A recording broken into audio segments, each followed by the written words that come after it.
Bueno, estábamos hablando, y qué pena si no me ven la cara muy bien, prefiero que ustedes puedan ver parte del tablero mejor para que lo que quede hoy escrito pues quede grabado y ustedes lo puedan aprovechar. Estábamos ahorita al inicio de la clase comentando de diferentes actores de la economía, pero que si nos enfocamos en los inversionistas y en los empresarios, y desde lo que se busca con la asignatura de Ingeniería Económica para ingenieros civiles, que es evaluar proyectos de inversión, entender o cuál debe ser el objetivo que busca ese empresario a la hora de hacer un proyecto, desde el punto de vista netamente económico. Ustedes ya respondían que ganar dinero. ¿Cuánto dinero? Esa era una pregunta que ya nos habíamos hecho cuando comenzamos el semestre, ¿cierto? ¿Cuánto dinero?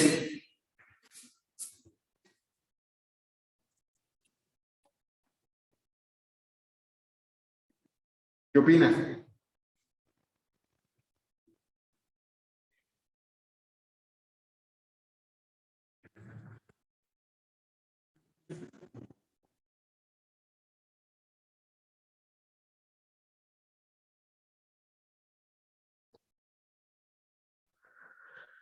Un porcentaje que esté superior de la tasa de colocación, ¿Y o por más o qué? menos, porque si está superior a la tasa de colocación, por ende está superior a la inflación y ya nos estaría dando una rentabilidad.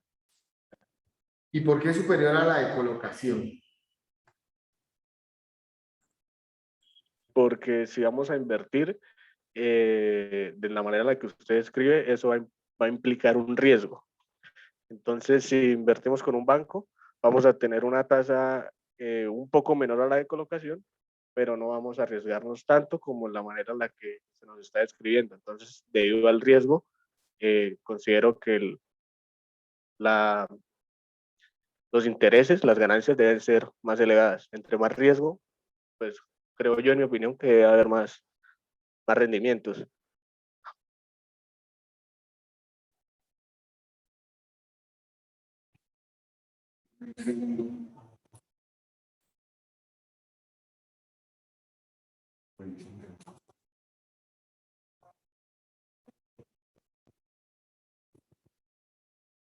Si comparto la presentación, ¿ustedes qué ven?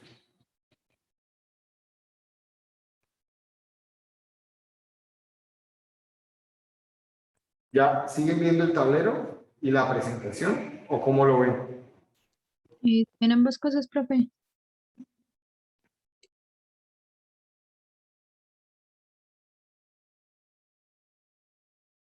Pero no lo suficientemente grandes, ¿cierto? Sí, profe, se ve más grande la presentación que el tablero. Bueno, volviendo al tema.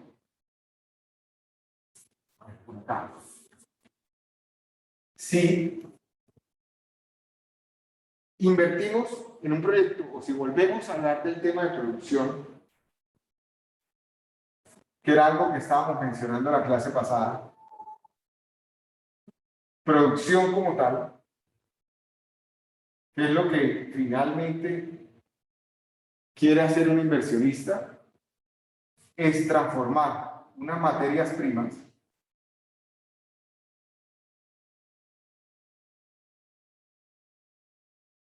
utilizando recursos humanos, ya sea mano de obra o conocimiento, ¿cierto? Y utilizando unas herramientas para crear o un producto nuevo o un servicio.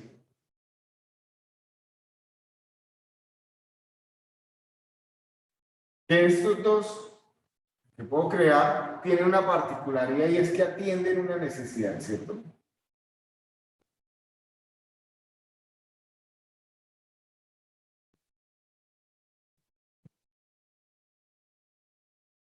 Todavía sigo encuadrado en la imagen, sí. Si atienden una necesidad, quiere decir que hay un proceso de creación de valor.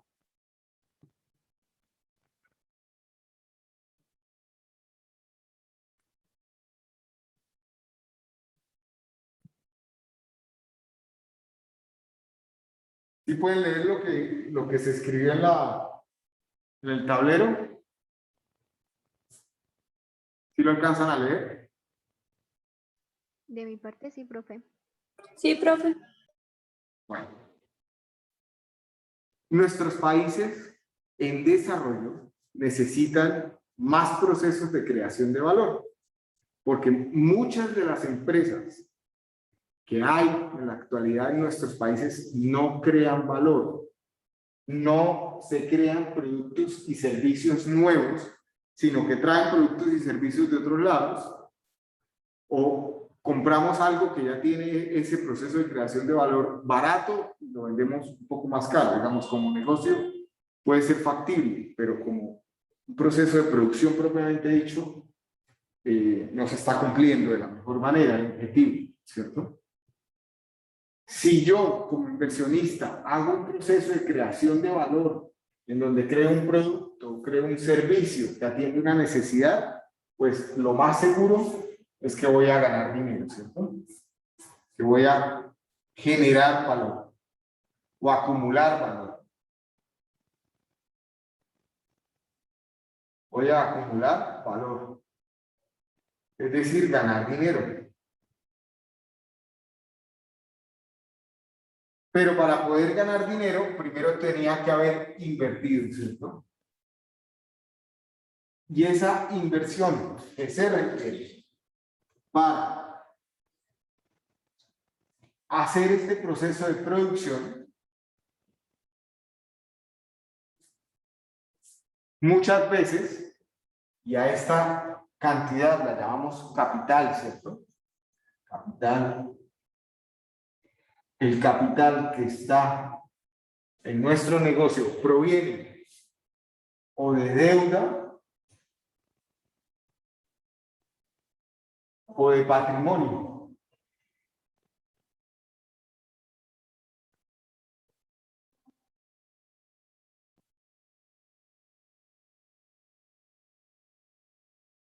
Es decir, que para ganar dinero, para acumular valor, el dinero que genere este proceso, esta producción, tiene que ser mayor que la inflación.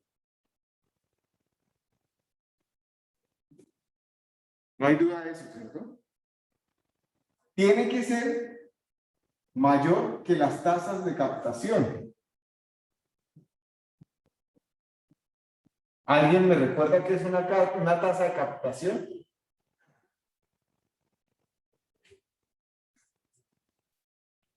La tasa con la que el banco presta dinero. Son las tasas con las que los bancos piden prestado dinero. A nosotros le prestamos dinero al banco. ¿Cómo piden prestado dinero a los bancos? Pues ofreciéndonos unos productos como el CDT, como los bonos, en donde ellos están dispuestos a entregar una rentabilidad.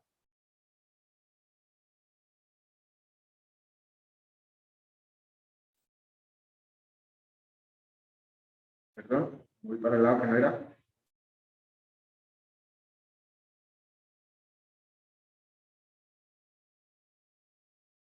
Ahí. ¿Sí? ¿Por qué tiene que ser mayor este proceso de producción a las tasas de captación? Porque a la hora de ganar dinero tiene que ser mayor que las tasas de captación.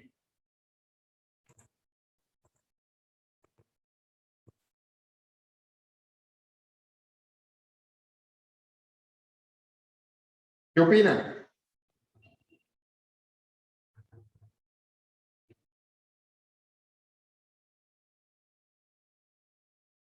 Profe, ¿puede repetir, por favor? ¿Por qué este proceso de producción, a la hora de ganar dinero, la rentabilidad del negocio. Aquí estamos hablando de rentabilidad del negocio. A ver si lo logramos poner en rojo.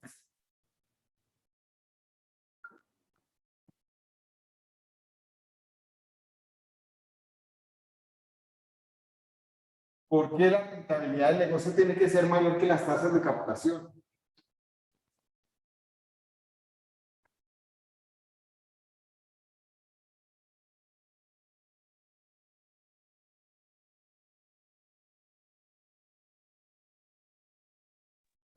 Pues sería como porque se hace todo ese proceso para la creación de valor y pues si fuera como igual o menor, sería más fácil simplemente poner la plata en un CDT, pero lo que se busca es generar más dinero. Además que no tiene sentido gastarle tiempo, sudor, lágrimas, esfuerzo, qué sé yo, a un proceso productivo, ¿cierto? A un emprendimiento, si al final me voy a ganar lo mismo que pudiéndolo colocar en un CDT o en un bono. Pero en la gran mayoría de los casos, la rentabilidad del negocio también tiene que ser mayor que las tasas de captación. Perdón, que las tasas de colocación. Colocación.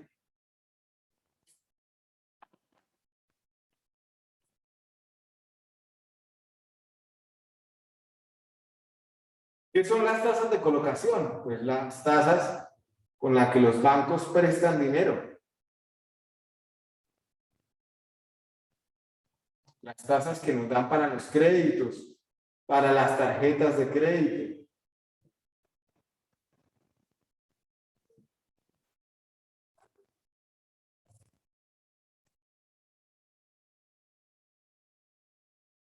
Es decir, que finalmente nosotros, para poder evaluar si invertimos o no, si nuestro proyecto genera o no valor, gana o no dinero, debería primero definir una tasa mínima atractiva de rentabilidad. ¿Qué recuerdan de las tasas mínimas atractivas de rentabilidad? Que es un concepto muy importante.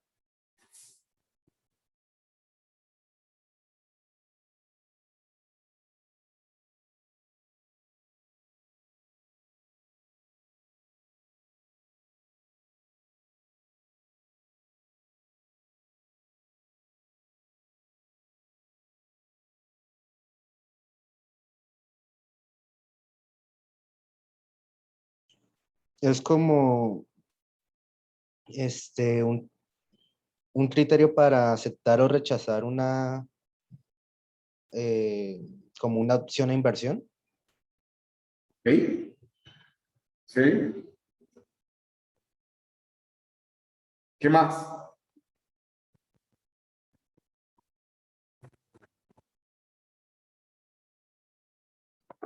Siempre debe ser mayor al costo promedio ponderado del capital.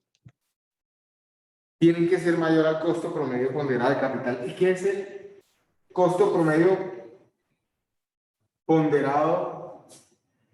Costo promedio ponderado de capital.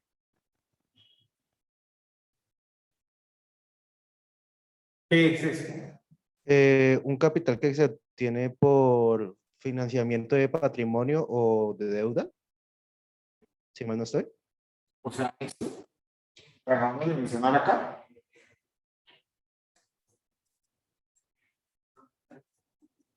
¿Quién más me puede decir qué es el costo promedio ponderado de capital?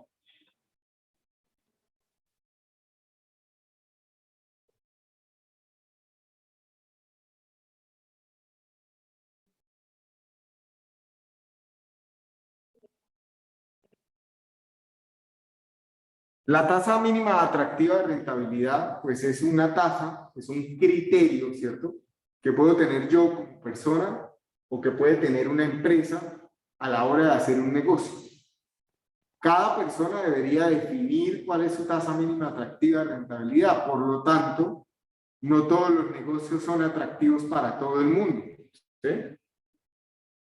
La misma sigla lo dice, ¿no? Tasa mínima atractiva de rentabilidad. ¿Cuál es la tasa mínima que a mí me interesa ganarme en un negocio y el por qué, o a una empresa y el por qué. Incluso comentábamos cuando estábamos hablando del tema, que dentro de una empresa pueden haber diferentes tasas mínimas atractivas de rentabilidad dependiendo de los tipos de negocios a los que vayamos a invertir. Ya lo decía algún compañero, porque puede estar implícito, por ejemplo, los riesgos, ¿cierto? A negocios de mayor riesgo voy a tener una expectativa de mayor ganancia, por lo tanto una tasa mínima atractiva de rentabilidad mayor. A los negocios de menor riesgo, pues puedo disminuir la tasa mínima atractiva de rentabilidad porque son negocios que aunque tengan una ganancia menor, pues son más fáciles de ejecutar, etc. ¿Hasta ahí claro o hay alguna duda?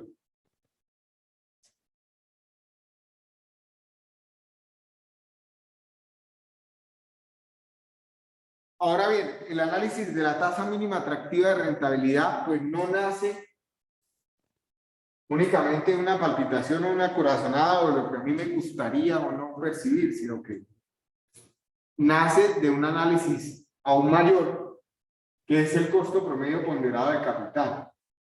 Entonces, revisemos esos conceptos porque son muy importantes y son la base de todo lo demás.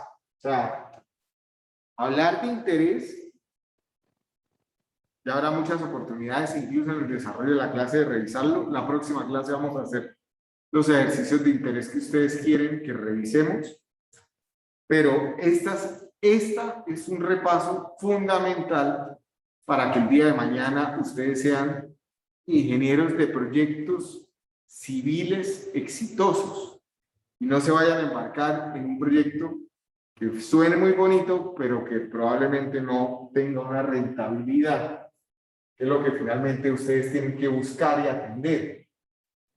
Este proceso de producción, incluso, por ejemplo, si quieren hacer un edificio, un puente, un túnel, lo que quieran hacer en su vida profesional, pues tienen que obedecer no solo al proceso de creación de valor. Hacer un edificio tiene una necesidad y crea valor, ¿cierto? Por ejemplo, pero tiene que ganarse un dinero y tiene que ser un gana-gana tanto para el cliente como para la persona que está desarrollando el negocio. Entonces, supongamos y continuamos con nuestro ejercicio integral. Si yo ya tengo una estructura de capital, perdón, si yo ya tengo un proceso de producción que tiene una inversión, una estructura de capital, lo primero que tengo que hacer a la hora de definir cuánto dinero tengo que ganar es conocer cuánto cuesta el dinero invertido. ¿Cuánto cuesta el dinero invertido?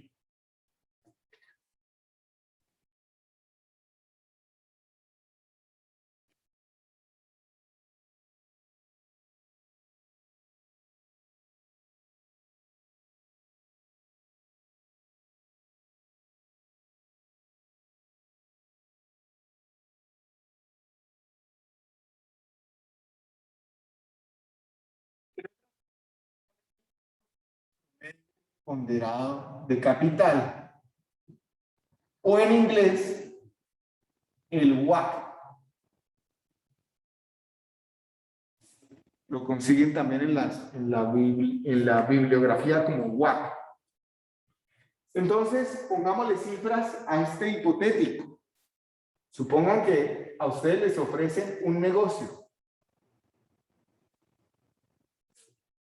Ese negocio necesita o requiere una inversión de 100 millones de pesos.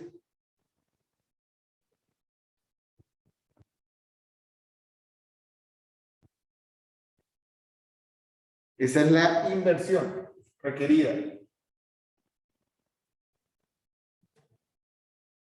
¿Cómo es la estructura de capital de ese negocio? Pues hay un socio 1 que va a invertir 25 millones de pesos. Hay un socio 2 que va a invertir 20 millones de pesos. Hay un socio 3 que va a invertir 15 millones de pesos. Y el resto lo van a financiar con un crédito.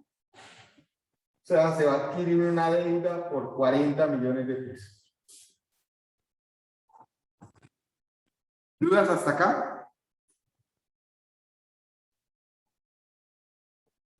El socio 1 no tiene más negocios, pero esta plata la tiene en un CDT que le renta un 6% al año, efectivo anual. El socio 2 también lo tiene en un CDT, pero tiene una rentabilidad ligeramente menor.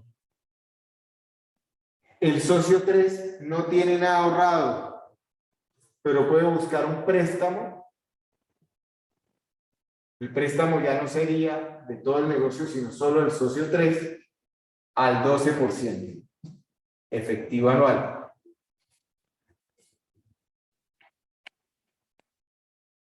Mejor hablemos de otro negocio. Yo quería hacer con un préstamo, pero se me va un concepto. Él tiene otro negocio que actualmente le renta un 12% efectivo anual. Y la deuda la puede adquirir a un 17% efectivo anual.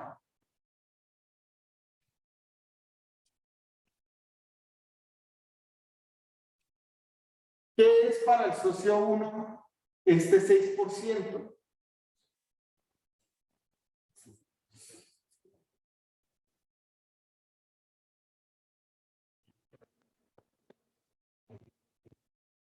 ¿Qué vendría siendo para el socio 1 ese 6%?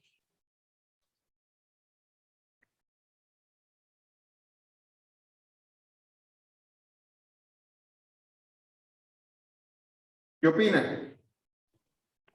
Una utilidad, profe. ¿Quién más opina?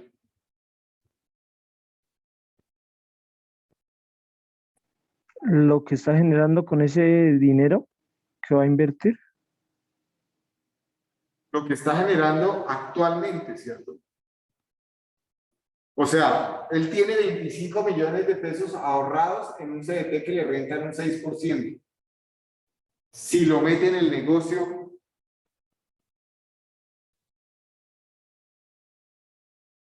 él aspirará a ganarse ¿cuánto? Ese socio 1. ¿Qué opinan? Pues se supone que mayor a ese 6%. Se supone que va a querer ganarse más del 6%, pero la pregunta es, para él, para el socio 1, ¿qué es ese 6%? Profe, usted hablaba, es que no recuerdo el término como tal, pero es como esa mínima, como expectativa, como el costo mínimo, no sé, como lo que usted espera no perder, o sea, digamos que es algo fijo que usted tiene y usted no espera invertir en otro dinero que le rente menos, porque usted no estaría haciendo un buen negocio. Es su tasa mínima atractiva de rentabilidad, ¿cierto? Para el socio 1, la tasa mínima atractiva de rentabilidad sería ese 6%, que es el dinero que actualmente está percibiendo o ganando por tenerlo en un CDT. Él no va a invertir en ningún negocio, a menos que se gane más que lo que ya está acostumbrado a ganarse en ese CDT, ¿cierto? A eso también lo conocemos como costo de oportunidad. Entonces, ese es el costo de oportunidad del socio 1. 5% sería el costo de oportunidad del socio 2. Y 12% sería el costo de oportunidad del socio 3. Es decir, al socio 3 no le interesa meterse en otro negocio a menos que le rente el 12% de lo que ya renta su negocio actual, sea el que sea el negocio, ¿cierto? Decíamos que el costo de oportunidad es la rentabilidad que dejo de percibir, dejo de ganar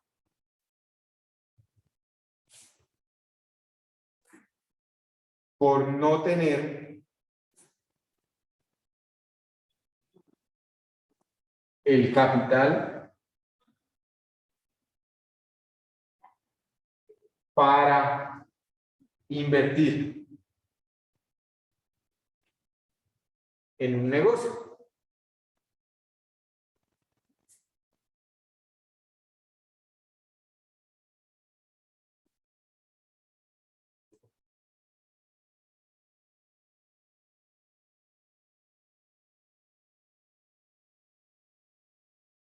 Pero en este caso, que es un emprendimiento, pues el costo de oportunidad de ese socio 1 sería el 6%, el del socio 2 el 5%, el del socio 3 un 12%. Entonces ya dijimos, bueno, si ya tengo una estructura, un proceso de producción en el cual voy a crear valor y voy a ganar dinero, necesito saber cuánto vale el dinero invertido. Entonces, para eso, pues es importante calcular el costo promedio ponderado de capital.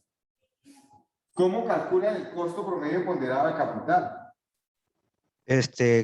La inversión que se tiene entre la inversión total, si mal no estoy, por el interés, dependiendo de qué socio sea. Si mal no estoy, o sea, sería... Eso es un 100%, ¿no? ¿100 millones? Claro, es el porcentaje de participación de cada inversionista o de cada fuente de financiación por el valor de la fuente de financiación, ¿cierto? O sea, el costo promedio ponderado de capital. ¿Sí me enfoqué bien o lo corrí? Corrí un poquito.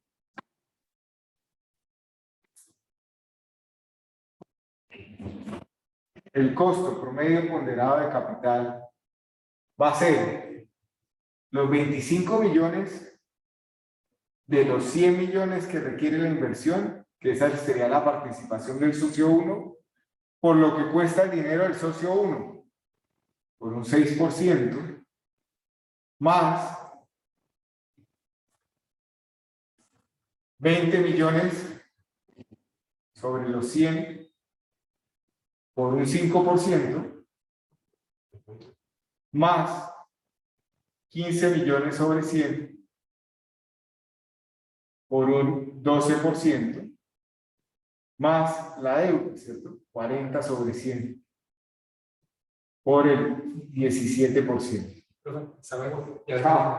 Muy bien. ¿Cuánto me da ese costo promedio ponderado de capital?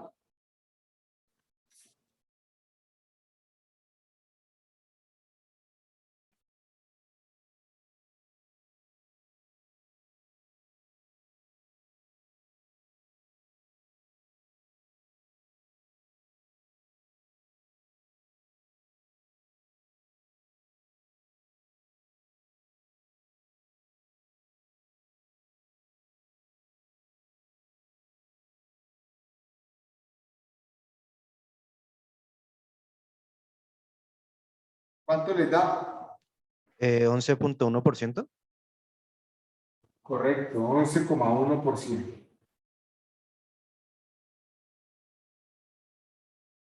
11,1%.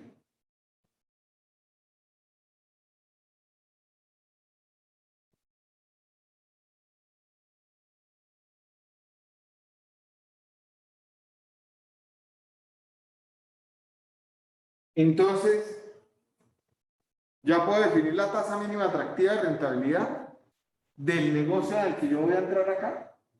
¿Qué pasa si cuando haga el negocio percibo 11,1% de rentabilidad?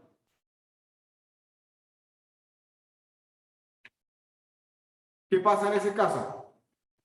¿Gano? ¿Pierdo dinero? Pues La digamos tasa que mínima no debería para ser el- eso más 1 o 2%. Más un 1 o 2%. Ok. Entonces, eso es lo que habíamos comentado en alguna oportunidad, ¿no? Entonces, si defino tasa mínima atractiva de rentabilidad para este negocio como el costo promedio ponderado de capital más un 2%, Eso me daría una tasa del 13,1%. ¿Sí?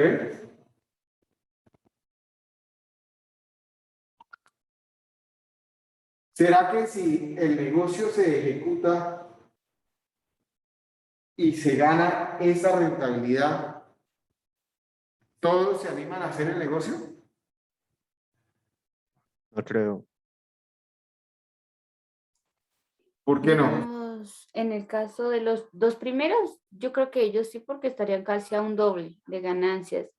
Pero el socio 3 estaría a un 1 y la deuda estaría, de hecho, muy, muy alta como para adquirir ese negocio, o sea, ese interés. Tendríamos que entrar a revisar todas las participaciones, ¿cierto? Entonces, hagámoslo. Revisemos.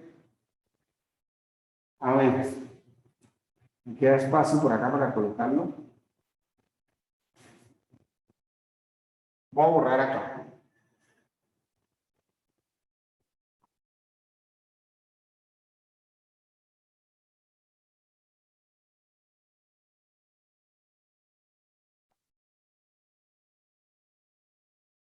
Si mi tasa mínima atractiva de rentabilidad es igual al 13,1%, entonces, ¿cuál será el capital futuro de mi inversión? Recordemos que hay una ecuación de equivalencia que dice capital futuro es igual a capital presente por 1 más el interés. ¿Cierto? Donde F es capital futuro.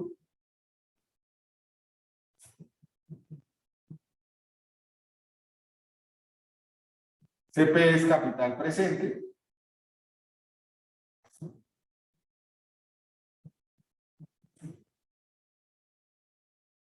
Y es la tasa de interés.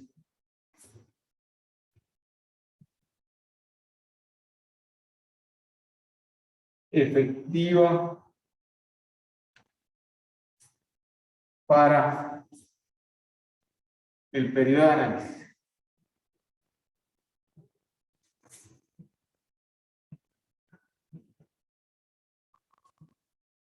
Si suponemos que el negocio demora un año, ¿cuánto dinero habré obtenido al final de ese año? Pues capital futuro será igual a los 100 millones por 1 más punto 13,1. Es decir, que obtendré 113 millones 100 mil. ¿Cierto?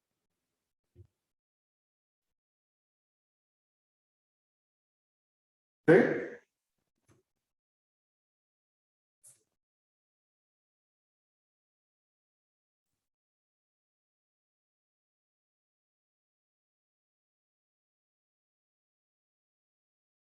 ¿De cuánto es la rentabilidad de ese negocio?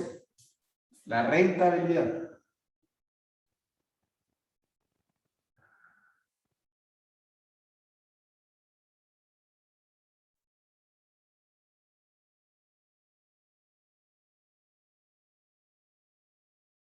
¿Cuánto es?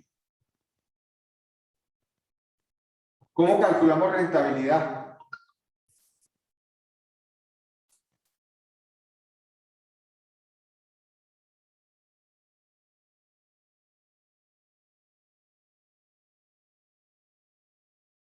Sería capital futuro menos el capital presente. O sea, lo que obtengo al final menos lo que invertí. ¿Cuánto fue la rentabilidad del negocio?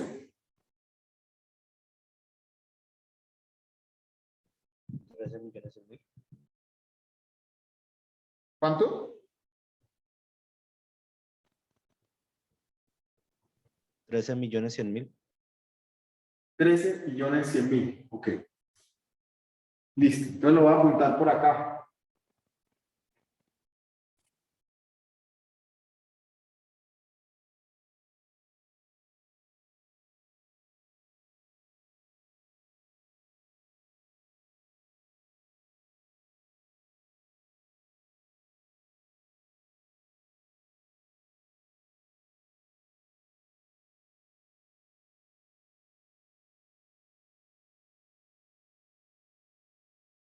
13.100.000. Como ustedes ya tienen la estructura de capital acá, ¿cuánto tengo que pagar de intereses por el crédito?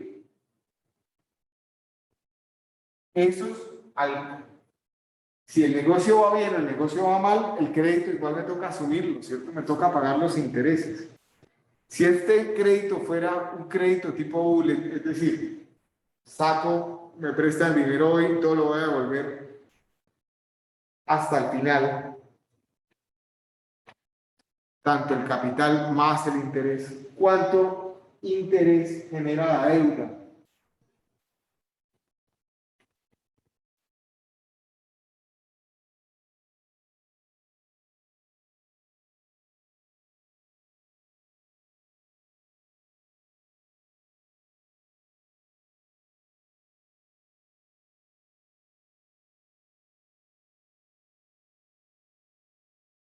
¿Cuánto es? ¿Y cómo lo hallan?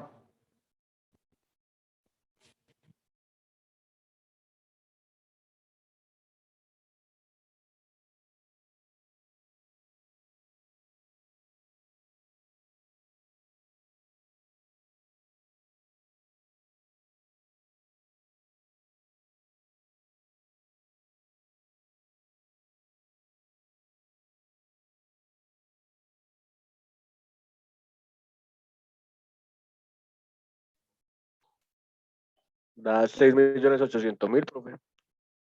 6.800.000, que sería lo mismo que multiplicar los 40 millones que me prestaron por la tasa de interés pactada, ¿cierto? Por punto 17.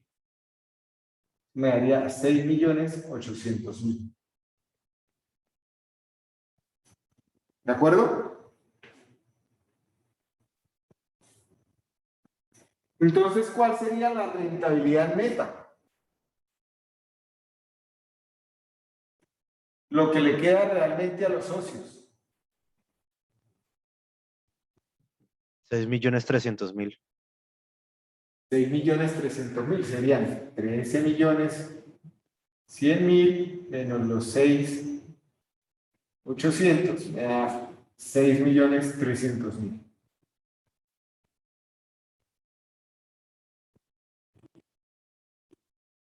Comenzamos a repartir. Son 3 socios. ¿A todos les doy 2.100.000? ¿O cómo lo reparto?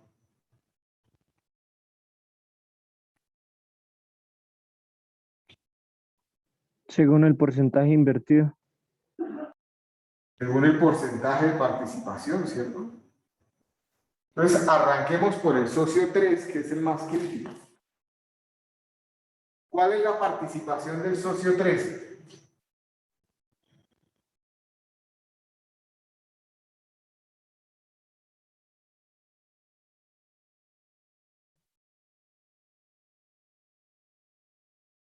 Sería el 15% por 100 y entre 60. ¿Sí?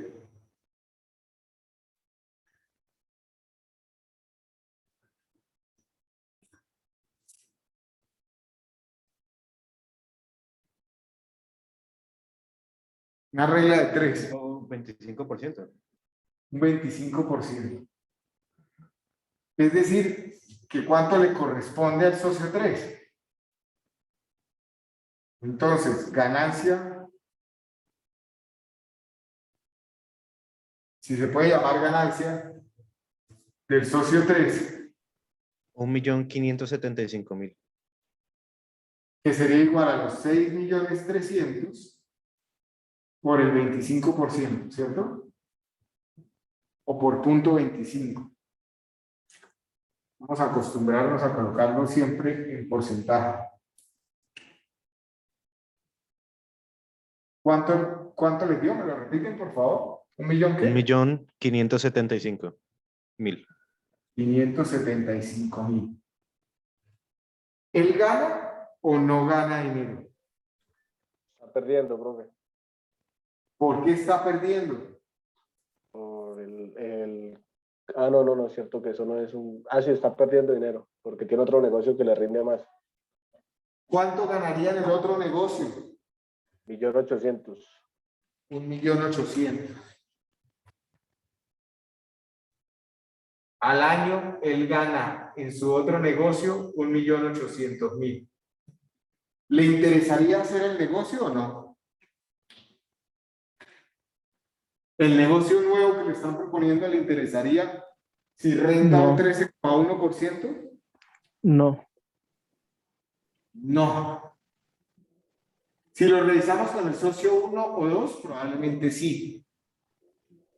Les puede interesar porque seguramente ganan más. Entonces la pregunta aquí es, ¿cuál debería ser la tasa mínima atractiva de rentabilidad para que no se baje del bus mi socio 3?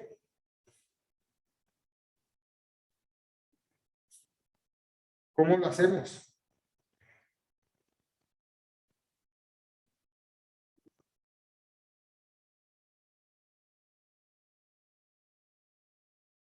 ¿Con qué nos podemos quedar? Quedémonos con el interés de la deuda, que ya sabemos que es 6.800. Voy a borrar acá.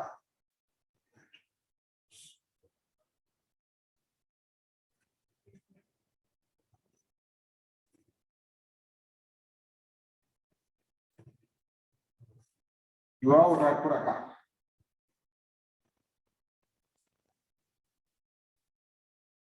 ¿Cuánto es lo mínimo que le interesa ganarse al socio 3? 1.800.000. Entonces, ganancia mínima del socio 3 sería 1.800.000, ¿cierto?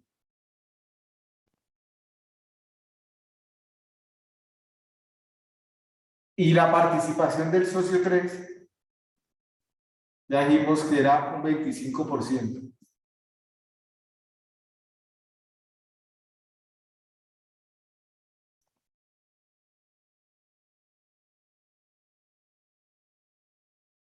¿Cuál sería la participación de todos los socios? En pesos. La ganancia de los socios.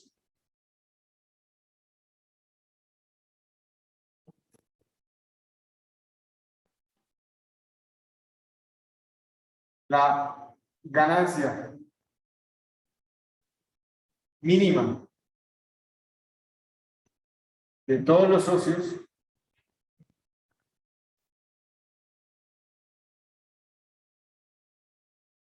¿cuál sería?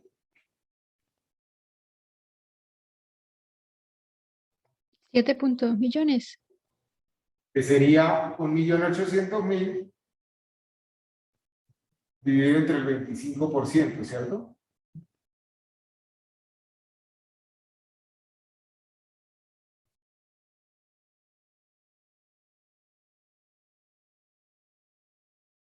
$7.2 millones.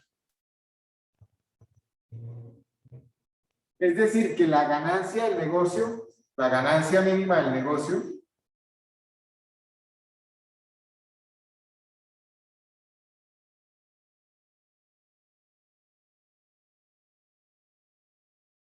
debería ser igual el 7.2 de los socios más el 6,8 que tengo que pagar de deuda. Es decir, 14 millones de pesos. Y de la fórmula capital futuro, que serían 114 millones de pesos menos Profe, capital presente, señor. usted puede explicar. No te entendí.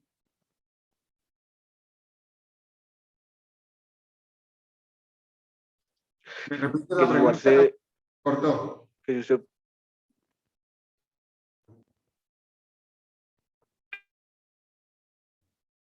usted puede volver a explicar desde donde dice ganancia mínima de todos los socios. Es que estoy teniendo un problema. No.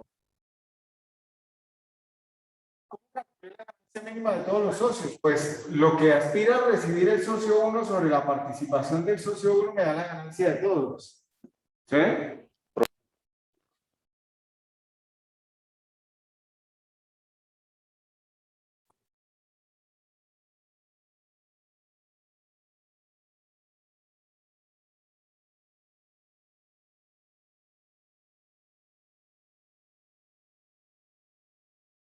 Ender, es una regla de 3. Si el socio 3 se gana 1.800.000 y eso corresponde a un 25% de la participación, entonces el 100% de la participación de todos los socios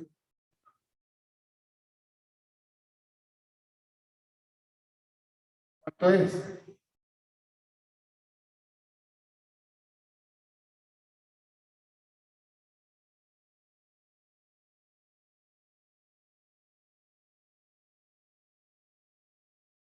¿Sí?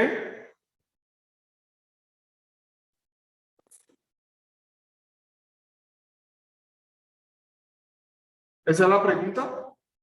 Me perdí. Sí, Vale, profe. Sí. va. Voy a borrar esto. Entonces, si ya sabemos que para que todos participen del negocio, el negocio como tal debe tener una ganancia mínima de 14 millones de pesos, entonces, ¿cuál debe ser la rentabilidad? La rentabilidad del negocio, la tasa mínima atractiva de rentabilidad. ¿De cuánto debe ser? Del 14%. Debe ser de un 14%. Entonces, sí, normalmente decíamos más 1, más un 2%, pero en realidad tenemos que hacer el análisis que hemos hecho hoy, ¿cierto? Para comenzar a identificar realmente cuánto es lo mínimo en función de la deuda y de la estructura de capital que tenga el negocio. ¿Para qué damos toda esta vuelta? Este número es muy importante. Es el número con el que voy a tomar decisiones finalmente, si el negocio es viable o no. Fíjense que no les he comentado de qué es el negocio y nada más, ¿cierto? Cuando ustedes comiencen a desarrollar los negocios que ustedes tienen en sus proyectos de inversión, pues primero tienen que analizar cuál va a ser la tasa mínima atractiva de rentabilidad, ¿cierto? Que en última viene siendo, esto es lo mismo que el costo de oportunidad del negocio, ¿cierto? Es el mismo costo de oportunidad que tiene el negocio. Y una vez tenga esto, pues tienen que comenzar a evaluar el negocio per se. ¿Cómo evalúan el negocio como tal? Y con esto, digamos, terminamos por hoy y pasamos la próxima clase a hacer ejercicios de interés simple, interés compuesto. Y todo lo demás.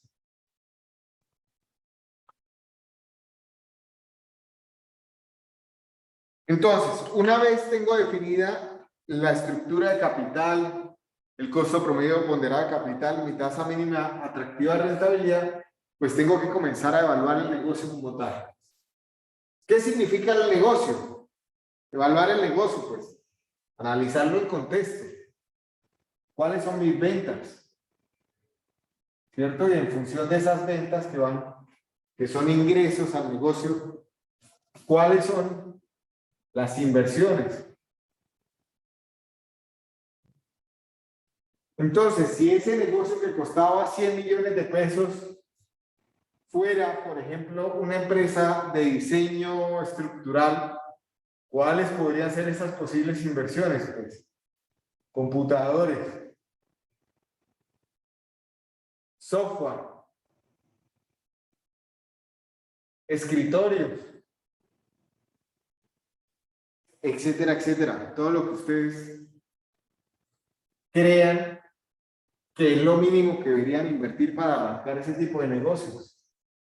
También tendría que contemplar cuáles son los otros costos o gastos fijos.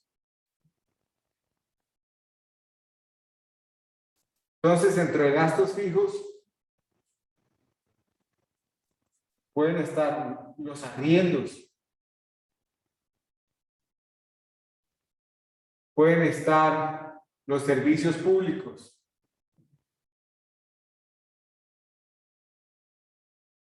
pueden estar los salarios.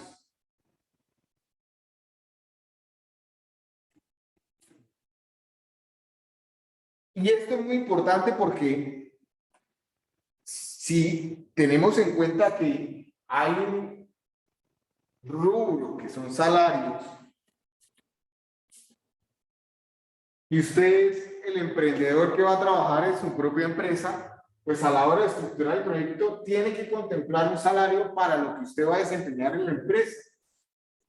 Luego, al final, esta ganancia es del negocio y su salario es su salario.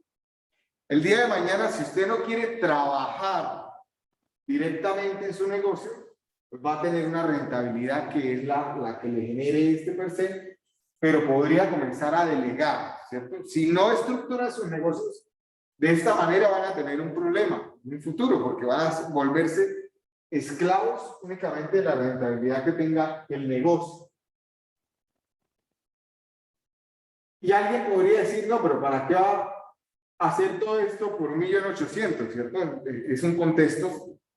Es un contexto sacando de lado el hecho de que si yo estoy 7 por 24, bueno, no 7 por 24, pero 8 horas diarias en este tipo de negocios, pues debería percibir un salario y todo lo demás es un valor añadido. ¿Qué más influye por acá? Impuestos. Y al final, que esto es lo que yo haría en el modelo, ¿cierto? Aquí vendría todo lo que son, ya lo iremos a ver más adelante, pero están también servicio de deuda.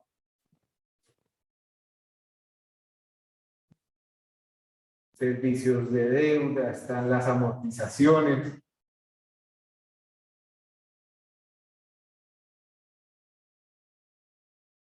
Pero al final me va a quedar una ganancia.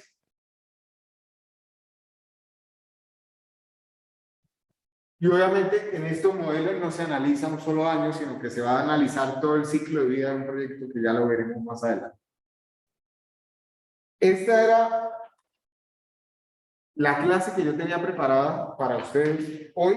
Es una clase importante que ya habíamos dado, ¿cierto?, al inicio del semestre y que es muy relevante para ustedes que la tengan presente, que la interioricen, ¿cierto? Porque al final las ecuaciones de interés, las ecuaciones de matemáticas financieras que aún no hemos visto, pero que vamos a ver más adelante, pues las pueden conseguir en Google, en cualquier parte, en cualquier consulta, pero hacer este tipo de análisis es lo que realmente se busca en ustedes como ingenieros, porque es a partir de este tipo de análisis que ustedes van a tomar decisiones futuras sobre futuros proyectos a desarrollar.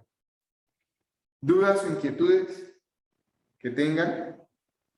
Profe, yo sí tengo una preguntita, pues digamos referente al costo de oportunidad, en caso de que no sea así como un CDT, sino llevarlo un poquito, digamos, a uno algo más cotidiano, que de pronto una persona le llegó un dinero en cierto momento y pues digamos le tiene destinada para un carro, un computador, y nosotros ahí cómo podríamos ver ese costo de oportunidad, o sea, el porcentaje, digamos, a un año. Porque normalmente se da duda, o sea, sería la pérdida del valor de dinero en el tiempo, pero digamos nosotros cómo lo podríamos calcular. No te entendí bien. ¿Me lo puedes repetir un poco otra vez, de otra forma? Digamos, o la voy a poner así, ¿cuál sería mi costo de oportunidad si yo en este momento tengo 45 millones de pesos y lo tenía destinado para comprar un carro, pero me sale un negocio? Entonces, ¿cuál sería, digamos, mi caso? Digamos, ¿cómo podría yo calcular ese costo de oportunidad?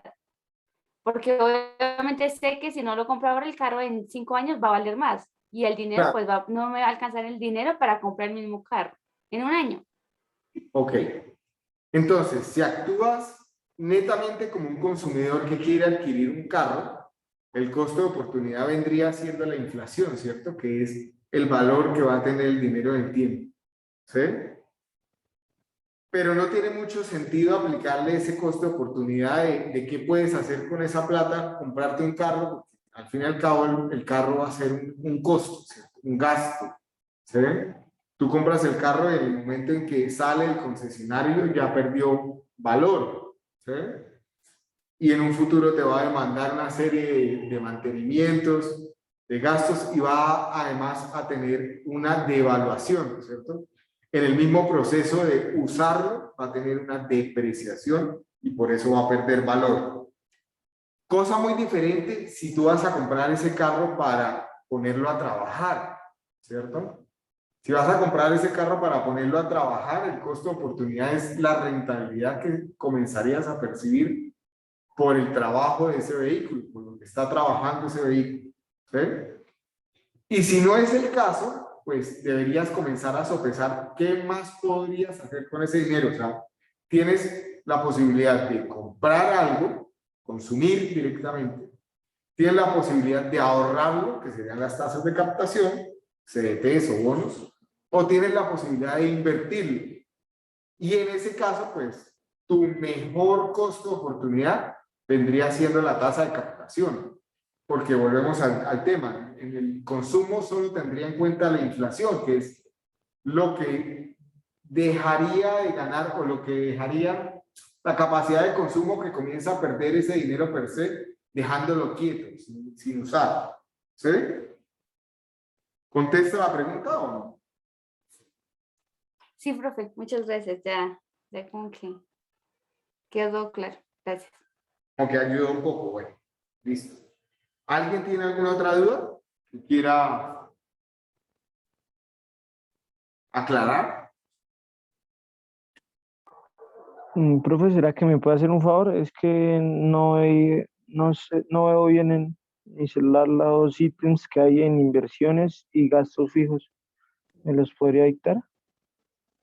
A ver si los podemos acercar un poco.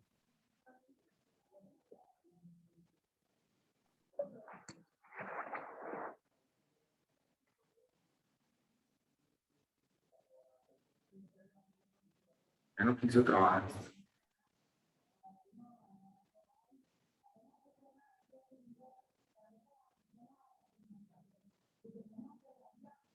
En inversiones, en este caso, estaban computadores, software, escritorios, y en gastos fijos estaban arriendos, servicios públicos, salarios.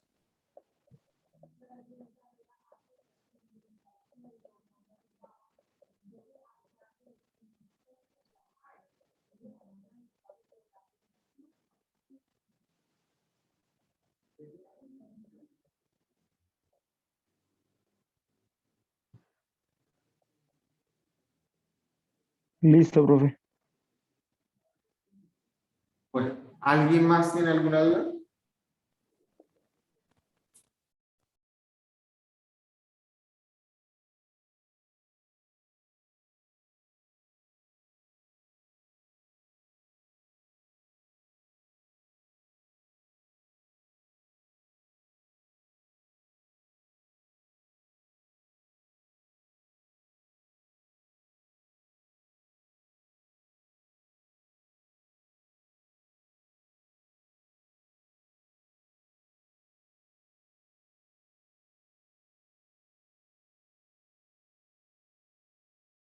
Si no tienen dudas, pues muchas gracias a todos por la asistencia, por la atención. Los invito a que participen presencialmente, o sea, es interesante retomar o volver a la universidad, ¿cierto? Volver a entrar, digamos, en esa dinámica que ya llevamos más de un año sin tener esta normalidad.